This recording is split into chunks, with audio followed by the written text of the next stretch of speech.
Hey friends, Leigh Brown here with One Community Real Estate. It's been that day.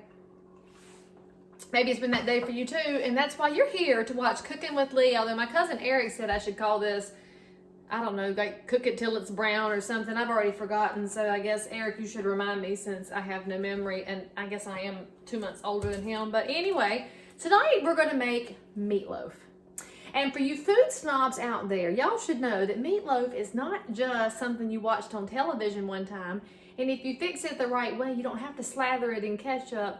Although, full disclosure, Timmy still puts his in ketchup just because he thinks meatloaf belongs in it. And I just don't worry about that. So we're going to start by cutting up the onion because you need some fresh onion. Now, you don't need one this big. And I know that size matters with onions. But I'm going to cut this one all the way up, and then I'm going to put it in a double-bagged Ziploc to save it for the next recipe I'm going to make tomorrow night. And you should know that the reason I double-bag cut onion is because that stuff will stink up a refrigerator, as y'all know. I told y'all last time I made a cooking video that you need a box of baking soda in your refrigerator opened up to absorb all those oils. Well, if that's what you're going to do, that will help. It will not solve the problem if you put cut onion in there. Now, I'm not going to cry because I'm going to tell y'all a secret about onions. It's got these leaves and they grow up. So if you cut it backwards from the back of the leaf down, you won't cry as much. So see, you have learned things by being here on Cooking with Leigh Brown or Cooking Till It's Brown or whatever it was that Eric said. And by the way, if in the comments you would like to give me an idea for the name of this new cooking show, which has been born of the coronavirus era, although frankly, I was cooking before the coronavirus, let's be honest. But I'm cooking a lot more since I'm at home and not able to be on the road doing my speaking engagements. And by the way, those of y'all that are real cooks, don't be judging my chopping.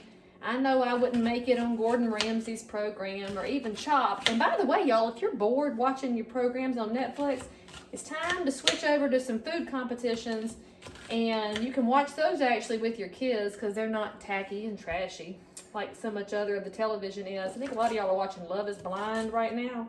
I don't understand it myself. I can barely watch The Bachelor, and I know what's going to happen in that. And you know how I know what's going to happen? I read the spoilers.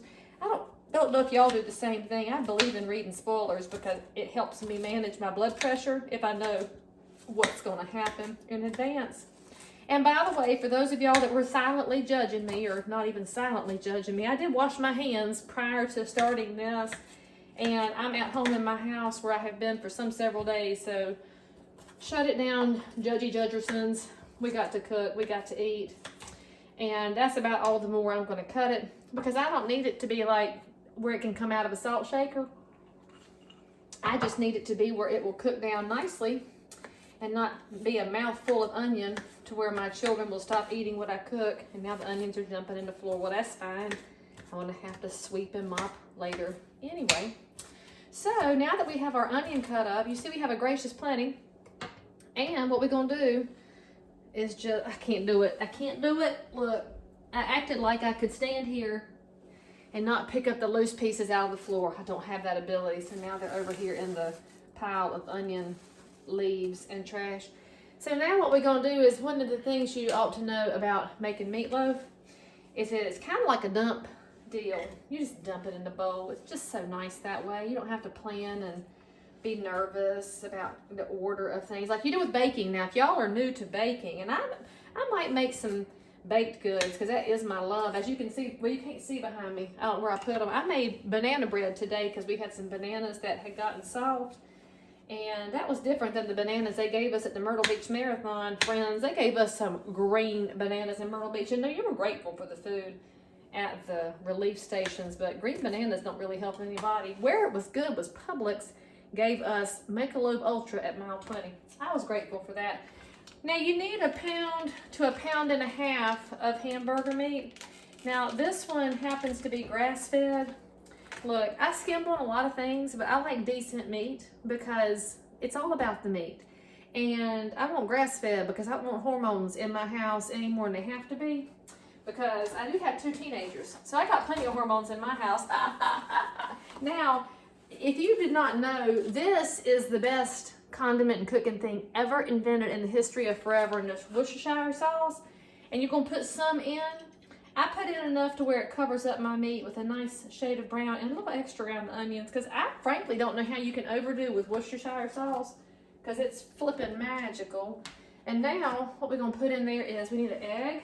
Got an egg here. See, I planned. I'm learning as a YouTube cook to plan ahead. There is my egg. And I think some of y'all bought 1,000,000 of them at Costco and BJ's and Sam's Club. And I don't know why y'all thought you need this many eggs during the home stay time. We need a cup of milk. Now, I do measure my liquids just because it will screw up your mixture in meatloaf if you don't have the liquids correct with the dry goods. And by the way, Worcestershire sauce barely counts as a liquid because it's a seasoning thing. And now, let's see, we need to do breadcrumbs. Now, you can make your own breadcrumbs. If you have some stale bread, you can throw it in the toaster for a little bit, and then you can just crumple it up, and that's a fun job for kids to have. But I like panko breadcrumbs because they're real fine, and they do a very good job in the meatloaf. And so totally use panko. But look, use the store brand. This save you about $1 because nothing is cheap anymore. And in the immortal words of 𝙍𝙀𝘼𝙾𝙏𝙀, if something is $1, it does not make it cheap if you do not have $1. Okay, so now let me check my ingredient list. I always check on this one. I need some salt. What did I do with my salt? Oh, I put it over here on the counter where it doesn't belong. It was hiding over by the sink people. And I use kosher salt for big things, but for when you have an ingredient list, you generally use table salt, seasoning salt, or some of that good Himalayan salt. That one's good for you people with special issues. I believe it was 𝙑𝙄𝘼𝘾𝙃 that said she had to use that because of her thyroid, and I can't remember why, but when Heather tells me things, I generally listen. And then I've got Colonel mustard here. You want to use about 1/2 teaspoon of Colonel mustard. Oh, that was a teaspoon of salt, by the way. I forgot to tell y'all. That was a teaspoon of salt. We're going to use 1/2 teaspoon of ground mustard. And I do call it Colonel mustard because Clue was one of my favorite games as a kid. But frankly, I do not approve of the new Clue because they took the conservatory out and they put in like a entertainment room or a media room. What is that mess? Why do we have to change everything? Change is not always necessary. Need 1/2 teaspoon of pepper. Nothing fancy here, just your basic McCormick ground pepper. Sometimes y'all people get just too fancy, so let's do 1/2 teaspoon of pepper. Now, I do mound this one up because pepper, I think, is a gift from the Lord, and so I'm going to put a little extra pepper in there. And my family rarely complains. Well, on occasion they do, and frankly, we should probably all complain on occasion. I need some garlic. Now, I did not choose to cut garlic up this evening because, frankly, I forgot to buy some at the Harris Teeter, so we're going to use garlic powder. And sometimes, friends, that is why you have things in your spice cabinet. And you should check the dates on your spices. So y'all were making fun of me for my supper the other evening for me not having things that were current dates. They were expired. Some things you can expire, but actually spices you can't, because once they expire, the flavor is gone and they're only good for a short time. So watch your dates on those. I do clean that out. And one of my favorite businesses in Charlotte is called Savory Seasons. Hang on, I'll have to look and tell you. Savory Spice. Look, these people are amazing. They're down on South Boulevard. Hold that near the camera. They will actually come to your house and clean out your sad little spice cabinet, if y'all did not know that, and sell you the right things. And they're so helpful and lovely. That's my kind of small business. Give me a specialist in things. Let me check. Got my mustard, my pepper, my garlic, and I got my onion. I'm good. All right, now, that's all our ingredients. Did you catch that? That's so easy. And this is the best part. So if you've had a stressful day, now you get to put your hands in. And what you're going to do is mix it up and see if you can't get those breadcrumbs to absorb all of that liquid. Now, if your mixture gets real soppy, mine's a little bit soppy. You know what that means I'm going to have to add in? I'm sure that my brain trust out there already knows that, Leigh Brown, you have got your mixture too moist. Now, you got to be careful, though, friends, because if you sop up too much of your liquid, your meatloaf's going to be dry as a bone. And frankly, that was the reason people started putting ketchup on it in the first place. So now I'm going to have to dip off camera because I got to rinse my hands. I'll be back. But y'all can hear me talking, and I will just keep talking to you and telling you that I hope that you had a good day today and that the people in your house were reasonable humans all day long, and that people were nice to you because the world needs more nice. Now, as I add more breadcrumbs in to fix my moisture level, I'm going to use just a wee tiny bit at a time because I don't want to overdo. But I'm going to leave a little extra out now, which frankly, I should have done the first time. I should have had it out so I could get to it. And I showed y'all that when I made my chicken and dumplings. That's how I plan ahead, but I forgot because I'm so excited to have y'all eat my meatloaf. And I should have cut my onions a little bit more fine. But, you know, I got nervous being on camera. It's just very nerve-wracking. I am no Rachel Ray. Although, frankly, she shills stuff all the time now. I liked it better when she just cooked, but that's neither here nor there. So now look, we're just putting it in the pan. Doesn't that look good? That is beautiful looking right there. That's all it is, y'all. Look, meatloaf does not have to be some kind of rocket science scary stuff to you. And also doesn't have to be nasty and full of awful things. So now what I got to do is come over here to my oven. Now, I'm going to put it at 350. I'm going to try and do that on camera. Hello, friends. Look, 350. 350. Bake. Start.